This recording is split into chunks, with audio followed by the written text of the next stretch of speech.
Hey, how's it going, guys? Dan Kitajima here with another episode of How to Grow Your Insurance Agency. Today, I want to talk to you guys about how I grew my insurance agency in the middle of a pandemic.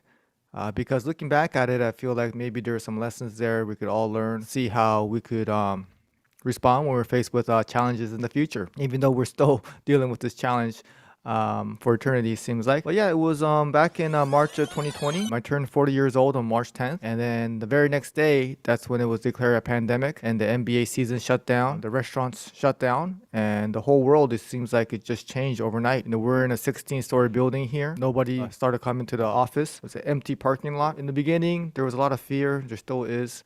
And but the fear level was probably a lot higher in the beginning. We weren't sure what was going to really happen. But in the early stages, I just kept working business as usual, having everybody come into the office. One day, I was in a Zoom meeting in this conference room. And during that meeting, the building office management sent out an email that said somebody on the third floor had, gotten COVID. When I got out of the office, out of the meeting, I should say, a few of my staff members had already left because it was in a state of panic. That's what it was. Everybody was panicking at that time. We weren't really sure what was going to happen. I was really worried if I was going to have people show up to work. But that was on a Friday. On a Monday, they did come to work. So I had an opportunity to talk with them, every single one of them, to understand what their level of fear was, if they wanted to work, trying to understand each and every single one of them. I also had a team meeting, a very small one because I couldn't have everybody in this conference room, obviously. But, I had 3 separate team meetings with 3 of them right in front of them. And I just, told them, they still remembered, I guess they call it the speech, but I went in front of them and I told them, hey, I never make any guarantees, but one thing I can guarantee is that you won't die from this. It was really early on, but there were some stats out there already. At the time I made that speech, there was so much panic, but in Orange County, there were 4 deaths. And based on early data, which is proven to be true, it's greatly affects you more depending on what age you are. And luckily, we have a younger workforce. So I was comfortable making that, speech. And I also told them, because I totally get it, because I'm a parent too. And a lot of my staff members are moms, is that, another guarantee is that your kids won't die from this, just to get the panic level down because it was just so high at that time. So I just wanted to, let them know that we have to be careful, but we don't want to be over worried and stop, continue on the mission we were on this year. And I made a tough decision, at that time. I wasn't sure if it was the right one. I'm still not sure. But, the decision was from us to come to the office every day, Part of it was because, as a business owner, I was spending 12 grand a month on rent. So I wasn't going to just keep paying rent and not have the office empty. So that was part of it because of that. But also, I had the intuition because, working from home, I consider myself a, disciplined person that's very motivated. But, my work activity level goes down when I'm at home. So I was imagining, and my staff members are at home, what were they going to be really doing? I just knew as far as training, motivating, working together as a team, communicating as a team, it's going to be better for us as a team, for the business to work from the office. That's the decision I made. It was a tough decision because, as further on we got into the pandemic last year, everybody was making the decision to have everybody work from home. So this building here was completely empty. It was just like a ghost town, and the parking lot was completely empty. I remember, some of us who came in at 10 would have to park on the 7th floor. We were all parking on the 1st floor, and we could just see all our cars because we were the only cars in the building. And then there was some, question marks, even if I was able to have people here. I read through everything and, we were able to consider ourselves essential workers because we're in the financial service business. We had, just about under 10 people. 10 people, we were able to be in this in the same suite. But it was a scary time, and I was considering, like, am I making the right decision? Am I too focused on my business? But that was the decision I made. A couple other business decisions I made was I didn't let go anybody. That was something that I already determined from the very beginning that I wasn't going to do. In fact, I was able during that time last year to find, really great staff members. Still possible to find good talent.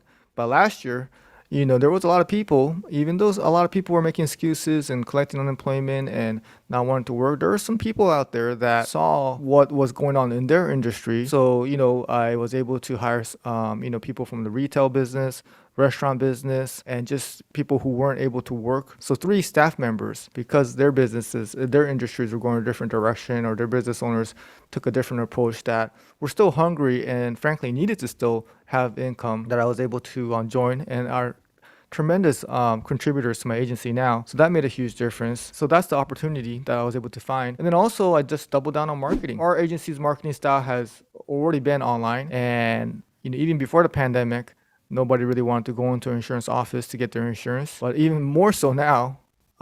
So the way we market, the way we had our system set up, it just kind of worked out where the direction the world was going, where people wanted to do things online, over the phone, efficiency. So that worked out too. And then the company that we represent also had a tremendous sales contest promotion. So I had the same thing for my staff. Just wanted us to keep moving towards the right direction. I called it the separation promotion because I really felt like the world kind of reset. Everybody's facing it, but everyone's going to react to it differently. I wanted to get a jump start on just going the right direction and separate self from the average, because there's going to be a lot of people who are going to be inactive during this period and taking some time to go get towards the right direction months later. I just wanted to get a head start to it. And it was really difficult to, make these, not aggressive, but I guess, business decisions when part of me was thinking, hey, am I making the right decision? Because it was not what everybody else was doing. During those darkest times when I wasn't sure if I was doing the right thing, I just, focused back on my goals that I made in the beginning of the year. And I told myself, hey, I'm not going to let a virus stop me from reaching my goals. I did the best I can. Many of us got it, but some of us even got it twice.